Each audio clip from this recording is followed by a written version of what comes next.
अस्सलाम वालेकुम दोस्तों, मेरा नाम बिलाल खान है। कैसे हैं आप? उम्मीद करता हूं आप खैरियत से होंगे। तो आज की वीडियो में मैं इस कोड में मजीद मॉडिफिकेशन करने वाला हूं और इसको मजीद बढ़ाने वाला हूं। तो जैसे कि पिछली वीडियो में मैं आपको बता चुका हूं कि किस तरह अगर मैं एक फोल्डर में किसी फाइल को या दूसरी डायरेक्टरी को क्रिएट करता हूं तो वहां पर मुझे उसकी नोटिफिकेशन शो हो जाएगी। तो वो नोटिफिकेशन शो होगी कि for example hello.txt is created in this path.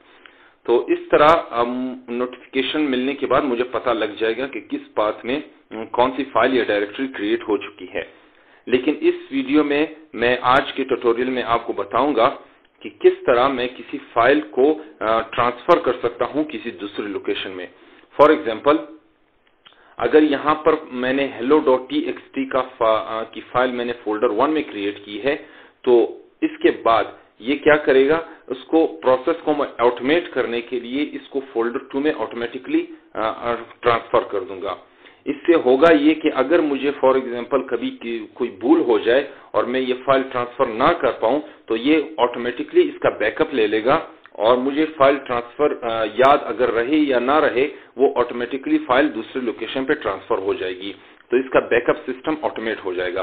तो इसके करने के लिए मैं सबसे पहले यहाँ पर नीचे आया और गेट नोटिफाइड का जो फंक्शन है उसके ऊपर मैं एक और फंक्शन बनाता हूँ और उसके नीचे मैं उसमें लिखता हूँ कैरेक्टर ट्रांसफर और उसके जो आर्ग्यूमेंट्स हैं वो 2 होंगे, फाइल 1 और कैरेक्टर पॉइंटर फाइल 2। तो इनके बाद मैं यहाँ पर आता हूँ और इसके नीचे लिखता हूँ रिटर्न 0 और उसके बाद एक वेरिएबल डिक्लेयर कर देता हूँ कैरेक्टर cmd और उसके बाद एक फंक्शन बनाता हूँ snprintf। तो ये snprintf क्या काम करेगा, ये भी printf की तरह ही एक काम करता है। जैसे कि अगर मैं printf में कोई स्ट्रिंग लिख लेता हूँ तो उस स्ट्रिंग को मुझे ये यहाँ पर प्रिंट कराएगा, ठीक है, कमांड शेल में। लेकिन मैं इस स्टेटमेंट को वेरिएबल में स्टोर करना चाहता हूं, ना कि मुझे यहाँ पर प्रिंट कराना है। तो इसके लिए snprintf यूज किया जाएगा।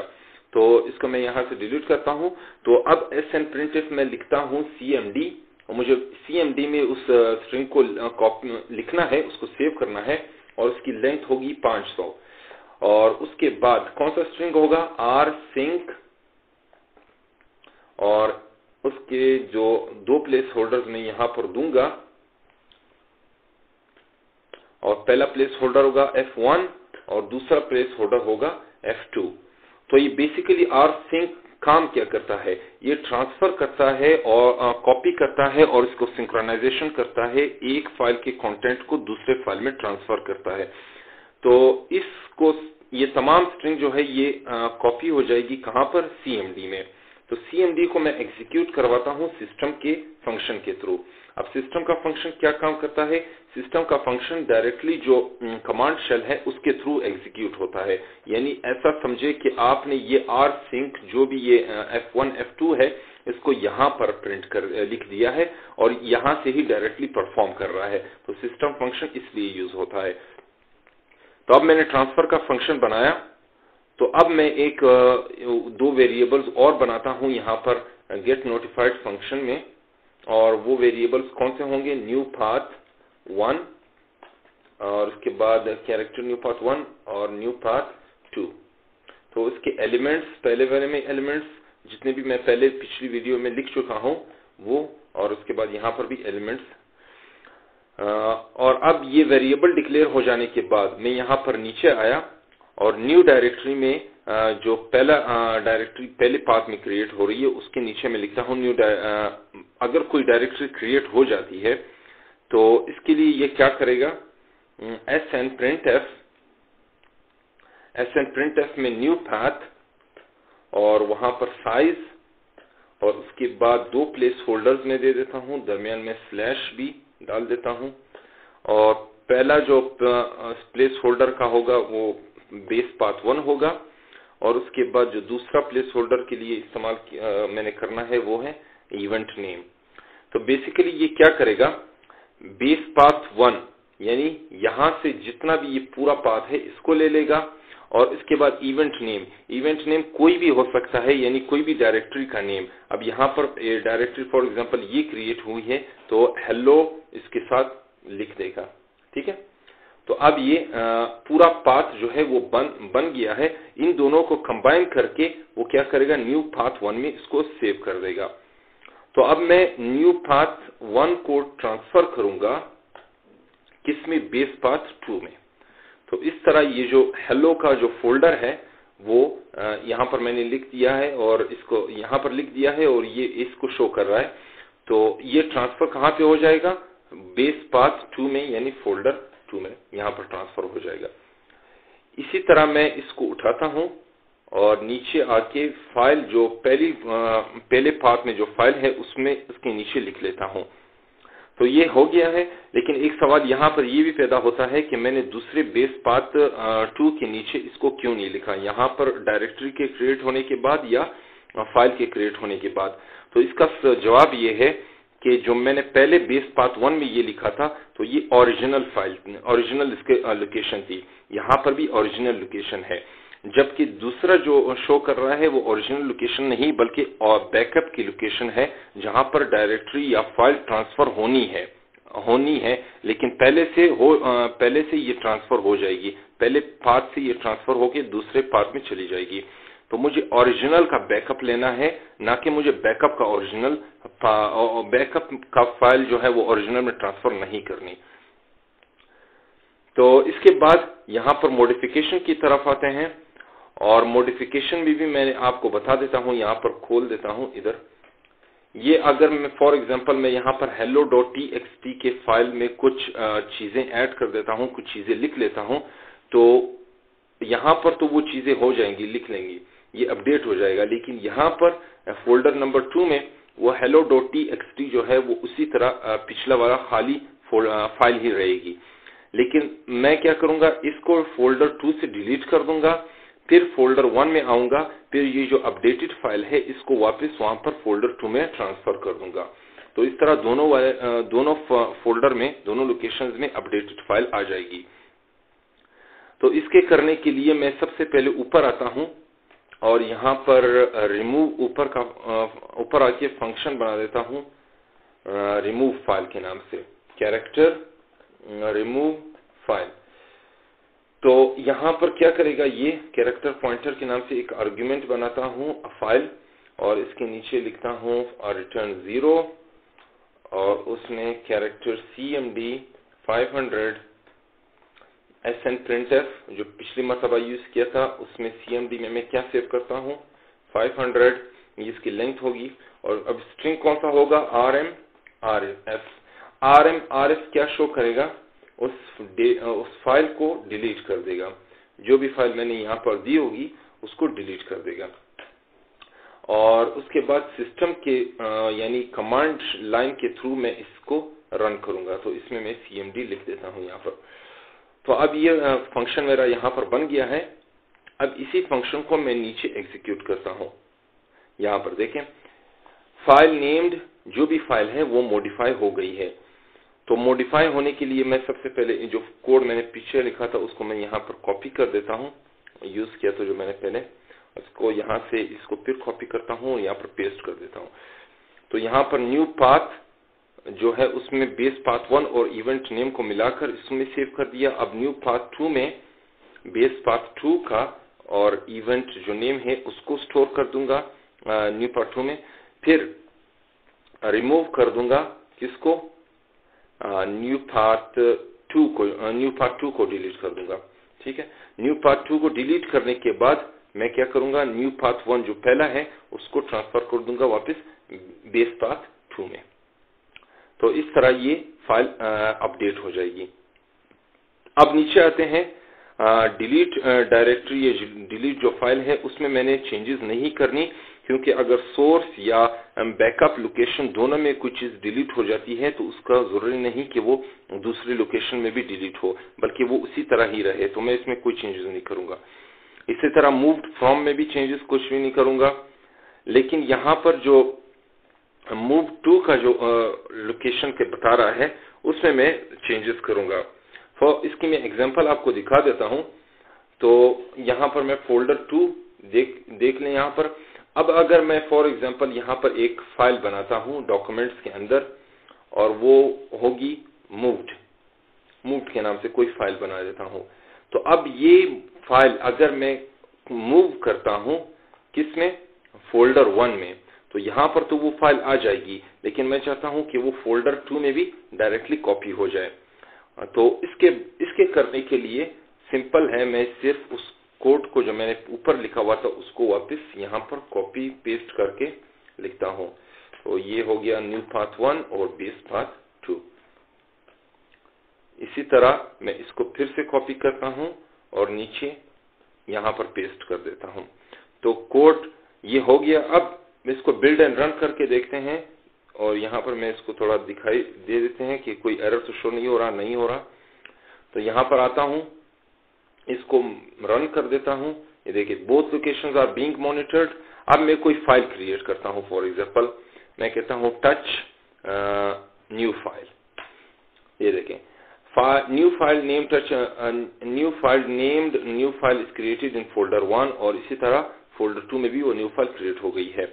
इसी तरह अगर मैं डायरेक्टरी क्रिएट कर देता हूँ मेक डर अनदर, ये देखें new directory named another is created in folder 1 and वो फोल्डर 2 में भी क्रिएट हो गई। तो यहाँ पर मैं दिखा देता हूँ। ये देखें यहाँ पर ट्रांसफर हो गई, और यहाँ पर भी ट्रांसफर फोल्डर 2 में हो गई। अब फोल्डर 1 में भी यही है। तो अब क्या करता हूँ, ये तो क्रिएशन की तरफ काम हो गया। अब मुझे मॉडिफिकेशन की तरफ आना है। तो न्यू फाइल को मैं मॉडिफाई कर देता हूँ। इसमें कुछ लिखता हूँ हेलो वर्ल्ड, और इसको मैं सेव कर देता हूँ। ये देखें यहाँ पर मुझे सेव का मॉडिफिकेशन का मैसेज भी आ गया और डिलीशन का मैसेज भी आ गया। तो ये फोल्डर 1 के अंदर न्यू फाइल है। मैं फोल्डर 2 खोलता हूँ और इसको ओपन करता हूँ। ये देखें दोनों अपडेट हो चुके हैं। तो इसके बाद अब आते हैं किस तरफ मॉडिफिकेशन हो गई। अब मूविंग की तरफ आता हूं कि कौन सी फाइल अगर मैंने मूव करनी हो। तो इसके करने के लिए सिंपल मैं यहां पर चेंज डायरेक्टरी कर लेता हूं। ये डॉक्यूमेंट्स में आया, और डॉक्यूमेंट्स में मैं इसको देखता हूं। मैंने जो पिछली मरतबा मूव्ड की फाइल बनाई हुई थी वो यहां पर मौजूद है। मैं मूव्ड और यहां पर इसको लिख लेता हूं। ये पाथ मैंने पहले यूज किया था, तो ये अभी शो हो रहा है। तो मूव करे किसको, मूव्ड को, यानी जो फाइल है उसको किस लोकेशन में, फोल्डर 1 में मूव करे। अब मैं एंटर दबाता हूं और ये देखें file named moved is moved to folder number 1। File named moved is created folder number 2। Folder 1 में मूव हो गया तो फोल्डर 2 में क्रिएट भी हो गया। ये देखिए मूव्ड क्रिएट हो गया। तो ये मेरा प्रोग्राम सही तरह से काम कर रहा है। तो इसके बाद अब मैंने एक और फंक्शन बनाना है, और वो फंक्शन इस लिए बनाऊंगा क्योंकि अगर कोई फाइल किसी फाइल को मैंने इस प्रोग्राम को अगर मैंने बंद करना हो, और इस प्रोग्राम के बंद करने के बाद मुझे एक मैसेज शो हो कि आपका प्रोग्राम क्लोज हो गया है। और इस तरह ये जो ऊपर मैंने यहाँ पर वॉच लिस्ट में इन फाइल्स को डाला था, ये देखें बेस पाथ 1 वॉच लिस्ट में डल गया और बेस पाथ 2 भी वॉच लिस्ट में डल गया। इसको वॉच लिस्ट भी निकाल दूं। तो इसको परफॉर्म करने के लिए मैं यहाँ पर नीचे आता हूँ और रिमूव फाइल के नीचे लिखता हूँ वॉइड के बाद लिखता हूँ क्लोज आई नोटिफाई, और इसके अंदर एक आर्गुमेंट पास करता हूँ सिग्नल, और इसके नीचे अंदर लिखता हूँ प्रिंट एफ, और यहाँ पर दो पाथ में दे देता हूँ, दो न्यू लाइन दे देता हूँ सॉरी, और इनके दरमियान लिखता हूँ योर प्रोग्राम इज क्लोज्ड। आपका प्रोग्राम क्या हुआ, क्लोज हो गया। अब इसके बाद मैं आई नोटिफाई RM वॉच, पहले आई नोटिफाई ऐड वॉच था, यानी वॉच में वॉचिंग लिस्ट में उसको ऐड कर दिया। अब मैं उसे वॉच लिस्ट से रिमूव करूंगा, ठीक है। FD और आई नोटिफाई WD1। इसी तरह मैं इसको कॉपी करता हूं सिंपल यहां से और यहां पर पेस्ट कर देता हूं। तो WD1 और WD2 दोनों जो डायरेक्टरीज हैं फोल्डर 1 फोल्डर 2 उसको रिमूव कर दिया वॉच लिस्ट से। अब उसके बाद क्या करूंगा, क्लोज कर दो iNotify FD और उसके बाद एग्जिट कर दो। तो अब मैं इस फंक्शन को आगे कॉल करूंगा और उसके कॉल करने के लिए मैं गेट नोटिफाइड के अंदर आया और यहां पर मैं लिखता हूं सिग्नल और इसके अंदर लिखता हूं sig int और क्लोज iNotify।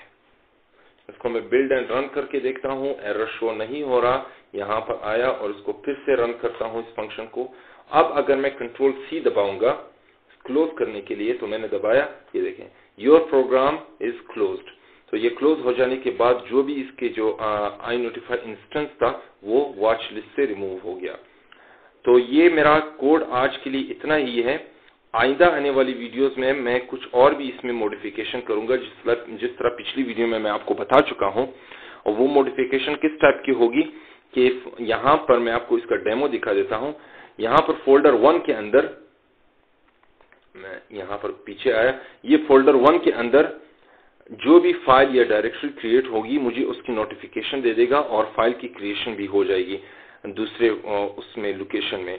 लेकिन मैं चाहता हूं कि इसके अंदर जो भी सब फोल्डर्स हैं उनकी भी अंदर नोटिफिकेशन, उसकी भी नोटिफिकेशन मुझे दे।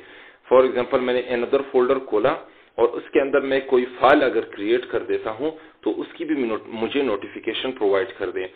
तो इसके लिए मैं आपको इसका डेमो दिखा देता हूं। इसको क्लियर करता हूं और यहां पर आया, मैं इसको सिंपल यहां से कॉपी किया। कॉपी करने के बाद मैं यहां पर आया और इसको पेस्ट कर देता हूं। तो अब मैं क्या करता हूं, यहां पर अनदर फोल्डर में ट्रांसफर हो जाता हूं। तो अब फोल्डर नंबर 1 के बाद अनदर है, वो खाली है। तो मैं इस फंक्शन को यहां पर इस प्रोग्राम को रन करता हूं और अब मैं अगर इसके अंदर कोई फाइल क्रिएट करता हूं तो ये फाइल तो क्रिएट हो गई, यहाँ पर देख ली न्यू फाइल के नाम से, लेकिन इसकी नोटिफिकेशन मुझे शो नहीं हुई। इसकी वजह यह है कि मैं इसके अंदर जितने भी सब फोल्डर्स हैं उनको मॉनिटर नहीं कर रहा, सिर्फ इस फोल्डर 1 को और फोल्डर 2 को मॉनिटर कर रहा हूं, ना कि इसके सब फोल्डर्स को मॉनिटर कर रहा हूं। तो आइंदा आने वाली वीडियो में मैं इंशाल्लाह आपको बता दूंगा कि किस तरह मैं इस फोल्डर को और इनके सब फोल्डर्स को भी किस तरह मॉनिटर करूं। तो आज के लिए इतना ही। आप इस कोड को देख लीजिए। अगर आपको इसमें कोई भी प्रॉब्लम हो तो मुझसे जरूर पूछ लीजिए, मैं आपको जवाब दे दूंगा इसके बारे में। तो अपना ख्याल रखिए और मुझे दुआओं में जरूर याद रखिए। जी तो दोस्तों, उम्मीद करता हूं आपको ये वीडियो बहुत अच्छी लगी होगी। अगर ये वीडियो आपको पसंद आए तो मेरी इस वीडियो को लाइक करें और अपने दोस्तों के साथ शेयर करें और मजीद इस तरह की वीडियोस हासिल करने के लिए मेरे चैनल को जरूर सब्सक्राइब करें। तब तक के लिए मुझे इजाजत दीजिए। अल्लाह हाफिज।